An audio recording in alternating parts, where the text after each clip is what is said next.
Hello అండి. Welcome to Krishna's kitchen. ఈరోజు నేను ములక్కాడ పకోడీ కర్రీ చేసి చూపిస్తున్నానండి. చాలా ఈజీగా చేసుకోవచ్చండి. తినడానికి కూడా చాలా టేస్ట్‌గా ఉంటుంది ఈ కర్రీ. ప్లెయిన్ రైస్‌లోకి అయితే చాలా బాగుంటుందండి. ఇక్కడ నేను ఆనియన్స్, పచ్చిమిర్చి, కొత్తిమీర, కరివేపాకు కట్ చేసి పెట్టుకున్నాను. అంటే ఒక పచ్చిమిర్చి సన్నగా కట్ చేసి పెట్టుకున్నాను. ఒక బౌల్‌లో తీసుకున్నాను.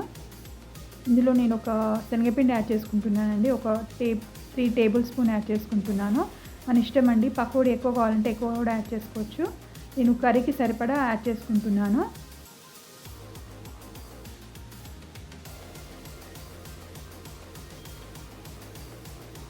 ఇందులోనే ఒక పావు టీ స్పూన్ ధనియా పొడి,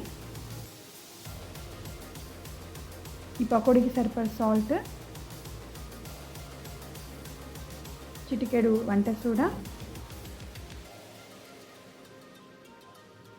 ఒక పావు టీ స్పూన్ పసుపు,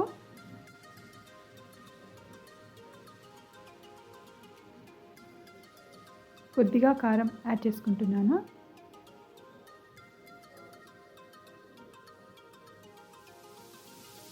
ఒక half teaspoon ginger garlic paste కూడా యాడ్ చేసుకుంటున్నాను. ఒకసారి వీటిని అన్నిటిని బాగా కలుపుకోవాలి, వాటర్ వేయకుండా. ఒకసారి అంతా కలుపుకున్న తర్వాత వాటర్ వేస్తూ కలుపుకోవాలి. మనం పకోడీకి ఏ విధంగా అయితే పిండిని కలుపుకుంటామో ఆ విధంగా కలుపుకోవాలి.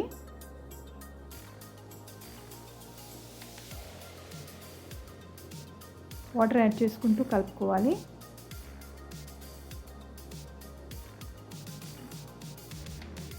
చూడండి, ఇక్కడ నేను కడాయి పెట్టుకున్నాను. ఆల్రెడీ ఆయిల్ వేసుకొని హీట్ చేసి పెట్టుకున్నాను.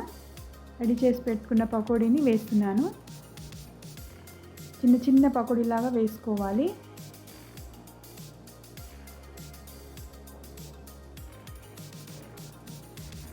ఇక్కడ నేను ఫ్లేమ్ మీడియంలో పెట్టుకొని ఫ్రై చేసుకుంటున్నాను.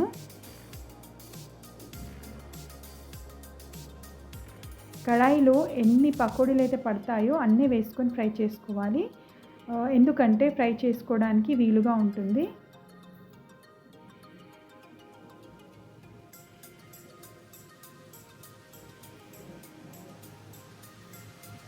అంటే పకోడీలు ఒకదానికి ఒకటి అతుక్కోకుండా ఈజీగా విడిపోతాయి ఫ్రై చేసేటప్పుడు.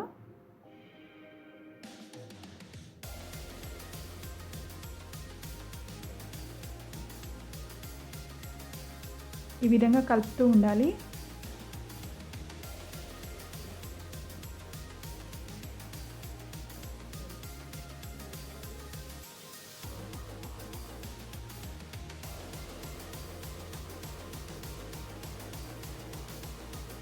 కొద్దిగా బ్రౌన్ కలర్ వచ్చే వరకు ఫ్రై చేసుకోవాలి.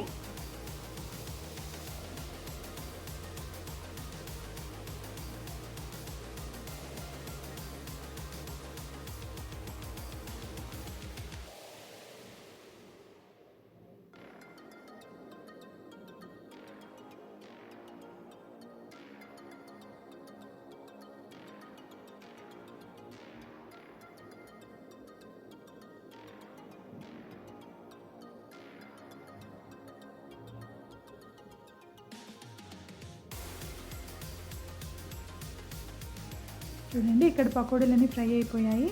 నేను టిష్యూ పేపర్ ఉన్న ప్లేట్లో తీసుకుంటున్నాను.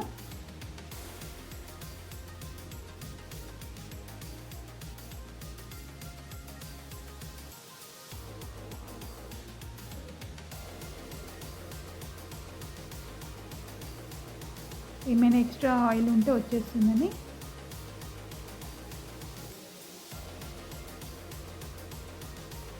మిగతా పిండి కూడా ఇదే విధంగా చిన్న చిన్న పకోడీలాగా వేసుకుంటున్నాను.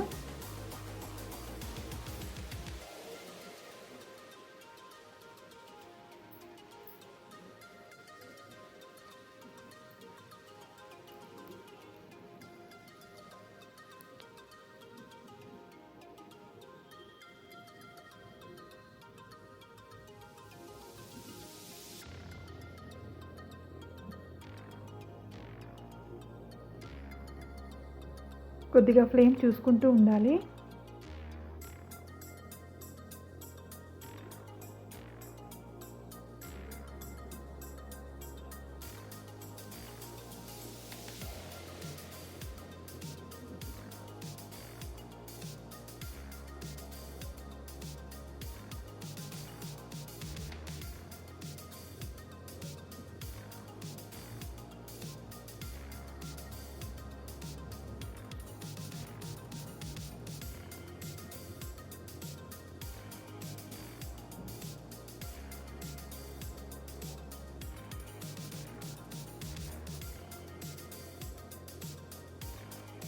ఇలా కలుపుతూ వేగించుకోవాలండి. అన్నీ ఒకేలాగా వేగిపోయాయి.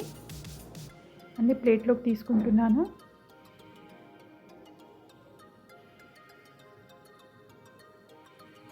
ఇప్పుడు ఇదే ఆయిల్తో కర్రీ కూడా చేసుకోవచ్చండి.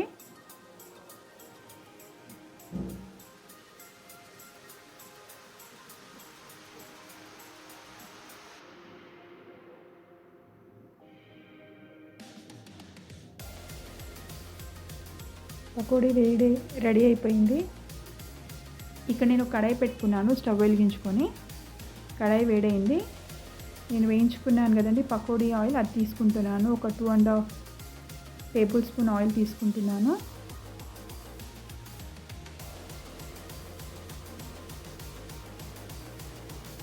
ఇందులో 3 పచ్చిమిర్చి కట్ చేసి వేసుకున్నాను. సన్నగా చాప్ చేసుకున్న 3 మీడియం సైజ్ ఆనియన్స్ కట్ చేసి వేసుకున్నాను.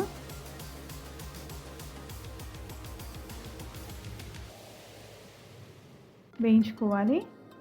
ఆయిల్ వేడిగానే ఉంది కదండి, అందుకోసమే త్వరగా మగ్గిపోతాయి ఆనియన్స్.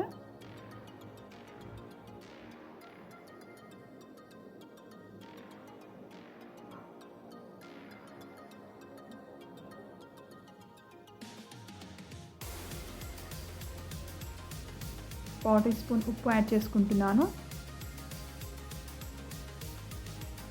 ఒక half teaspoon ginger garlic paste,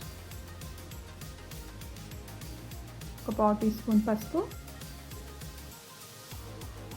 వేయించుకోవాలి.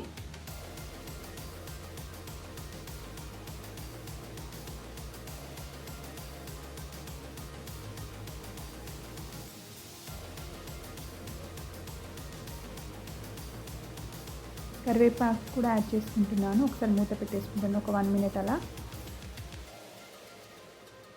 ఇక్కడ ఆనియన్స్ ఫ్రై అయిపోయాయి.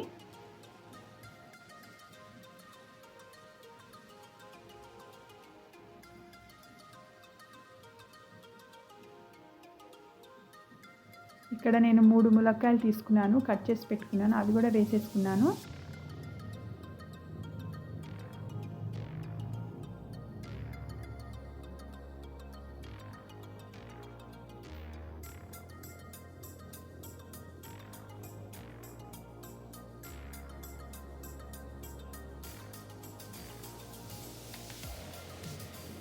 ఒకసారి మూత పెట్టేసుకోవాలి.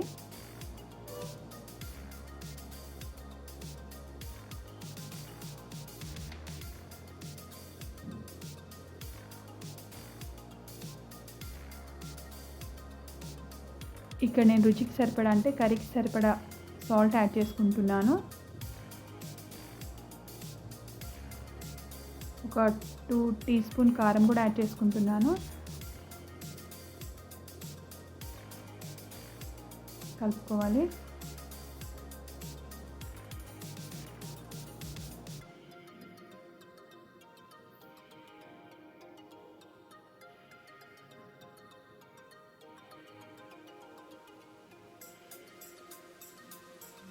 ఇక్కడ నేను 2 మీడియం సైజ్ టమాటోస్ కట్ చేసి పెట్టుకున్నాను, చిన్న ముక్కలు చేసి వేసుకుంటున్నాను. మనము ఫ్రై చేసేటప్పుడు ఒకసారి మూత పెట్టుకుంటూ తీస్తూ చూస్తూ ఉండాలండి, మధ్య మధ్యలో కలుపుతూ ఉండాలి.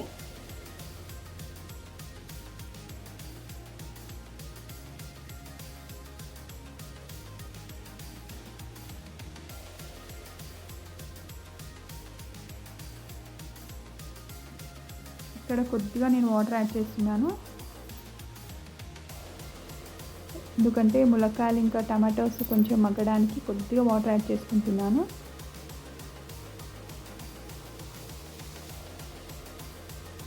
మూత పెట్టేసుకోవాలి. ఇక్కడ ములక్కాయ, టమాటో, ఆనియన్స్ అన్నీ ఫ్రై అయిపోయాయి, అంటే కర్రీ అయిపోయింది ఇది. ఇక్కడ నేను వేయించి పెట్టుకున్న పకోడీ ఉంది కదా, అది వేసేసుకుంటున్నాను. ఇది వేసేసుకొని ఇదే వేడిలో ఒకసారి మూత పెట్టేసుకుంటే సరిపోతుంది. కర్రీ రెడీ అయినట్టే. ఇంకా మనం ఫ్లేమ్ ఆఫ్ చేసేసుకోవాలి. ఆ వేడిలో పకోడీ అంతా మగ్గిపోతుంది. చివరిలో ఒకసారి కొద్దిగా కొత్తిమీర యాడ్ చేసుకుంటున్నాను. చూడండి,